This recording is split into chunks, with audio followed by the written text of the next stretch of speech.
হাসি মুখে বিদায় দিয়ে দিন গুরুদেব। হ্যাঁ আমরা যাব, দুদিনের মধ্যে আবার চলে আসবো গুরুদেব। হ্যাঁ, আপনি কাঁদবেন না গুরুদেব। হ্যাঁ আপন, বিদায় তো আমাকে দিতেই হবে, কারণ এই যে মহারাজের আদেশ, মহারাজের আদেশ তো অমান্য করা যায় না।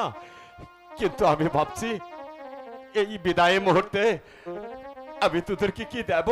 গুরুদেব, তোদেরকে তো খালি হাতে আমি বিদায় দিতে পারি না রে আপন। গুরুদেব, আপন, আমি আমি হয়েছে সামান্য একটা স্কুল মাস্টার, না না গুরুদেব, এই কথা বলবেন না গুরুদেব। আর তোরা হয়েছে সে রাজার সন্তান। আমি আমি